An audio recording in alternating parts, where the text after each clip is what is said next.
Hi, I'm Lindsay Nataki, pediatric speech and language pathologist, and I'm here today to help you work on speech and language at home. Today I'm going to give you some tips on how to get your child to enjoy reading.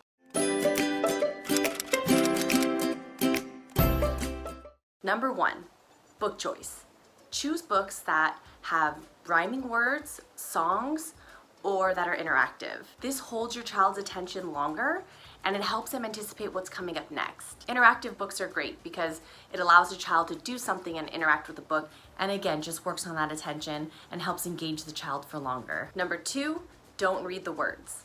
Now, make sure you understand the gist of the story because you want to make sure the story makes sense, but you don't have to read all of the words on the page. You could just point to pictures, talk about what the characters are doing, and use simple, short sentences. This will really help your child, especially if your child has a language delay. Number 3, point and name pictures.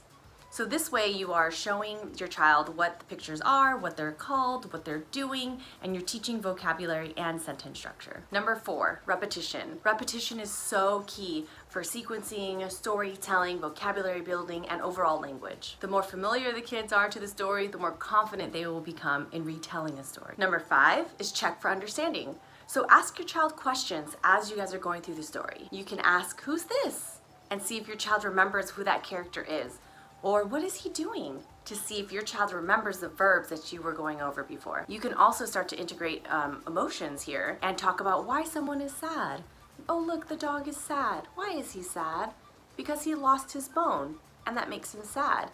This way you're giving the child the words to tie to emotion so that when they have a moment in their life that they are feeling sad or angry or whatever it is, happy, they have a word that they can express themselves with. So this is the foundation of emotional regulation. And the last tip is story retell. This is mastery level. This is the level that we want to get all of our kids to. They still might need your help in retelling a familiar story, but as long as they enjoy telling the story, they have the gist down, and you celebrate that with them, that's awesome. This is really important for pre-academic skills. Think about when you were in school and how many times you had to read a text, study it, and get tested on it.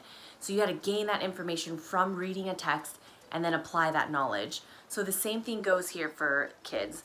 So if your child doesn't enjoy reading, use these tips so that you can at least set them up for success in school. Retelling stories also ties into retelling events.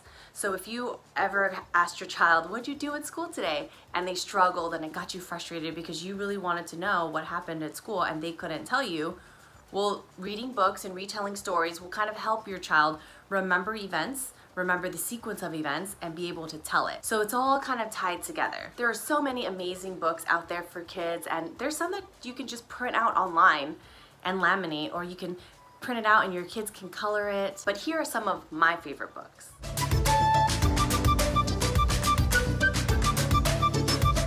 Here's a clip of me reading with my niece who is 9 months old, and you can see that when I'm pointing to pictures, she's looking. And now her processing time is a little bit delayed because she's so young, but I wait and I'm looking at her eyes and I wait for her to look at what I'm pointing at before I move on to the next picture. And again, I am not reading the words. Mouse is gonna eat the brownie. Oh, look. The boy is scooping the ice cream. Yum. Let's turn the page. And then the boy went to go get the guitar. Uh-oh. Look at that mess. You see that mess? Oh, the mouse is singing. You see him singing? Look, mouse. I hope this video was helpful. Please like and subscribe to my channel. And as always, thank you for watching. Bye.